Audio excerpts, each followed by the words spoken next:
Hey guys, so today I'm here with my birthday book haul.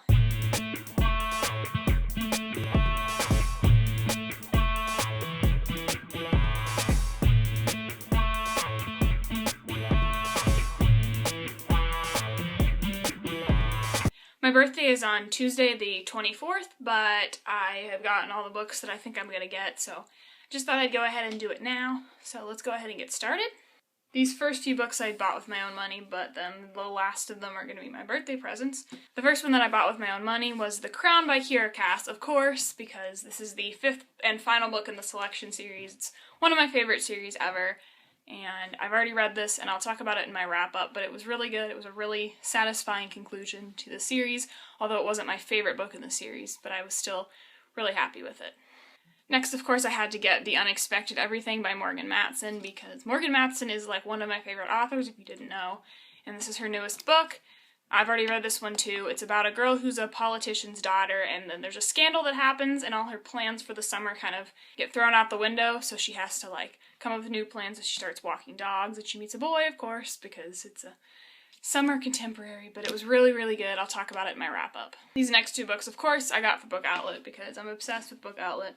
The first one is The Distance from Me to You by Marina Gessner. This is about a girl who, she and her friend are going to go hike the Appalachian Trail from the beginning to end, but then at the last minute her friend drops out, so she decides to go hike it alone. When I was younger, I used to be obsessed with the Appalachian Trail and I wanted to hike it, which now I realize that was stupid because I would not make it 5 miles, but anyway, yeah, I'm super interested because I've never heard of a YA book written about the Appalachian Trail, so I'm excited to get to this one.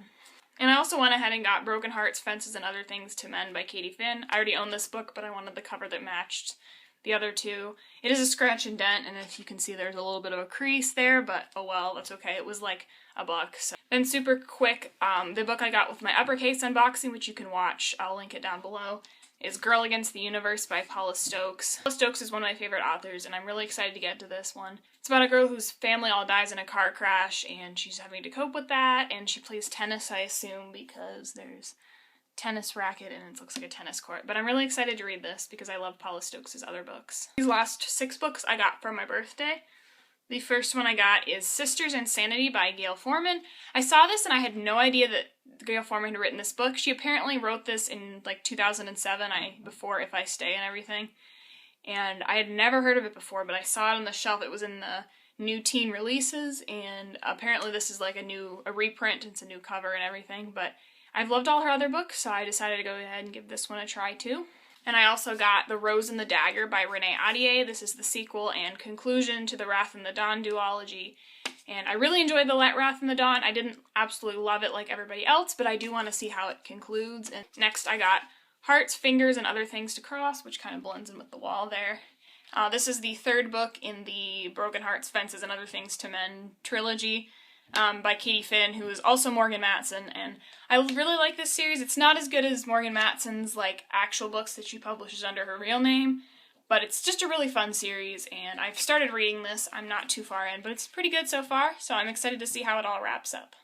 Then I got The Dark Days Club by Alison Goodman. Alison Goodman also wrote Eon and Iona, which I've never read, but they're pretty popular books.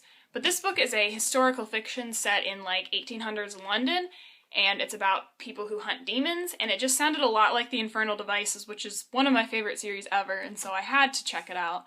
And I've heard really good things, so I'm excited to read this one soon. I also got The Glittering Court by Richelle Mead. This is a fantasy book, I think, and I don't know too much about it, but it's about a girl, I think, who goes to this glittering court, but that's about all I know. I've heard mixed things, but I really like Richelle Mead's books. I've read her Vampire Academy series and Soundless. I haven't read Bloodlines yet, but I'm going to get to that soon, hopefully. But I'm excited to see how this goes. It sounds like it's right up my alley, so I'm hoping I like it, but we shall see. The next book I have is Love and Gelato by Jenna Evans Welch. This is about a girl who goes to Italy to get to know her father because it was her mother's dying wish to get to know her father, so she goes over to Italy. And of course, I heard it was a contemporary set in Italy, and I had to get it because Italy is one of my favorite places I've ever been. I have a lot of favorite places that I've been, but Italy's one of them, and I'm really excited to read a book set in Italy because I don't think I've ever read a contemporary book set in Italy. So I'm really excited to get to this one. That's all I have for you guys today. I hope you enjoyed it, and I will see you next time. Goodbye!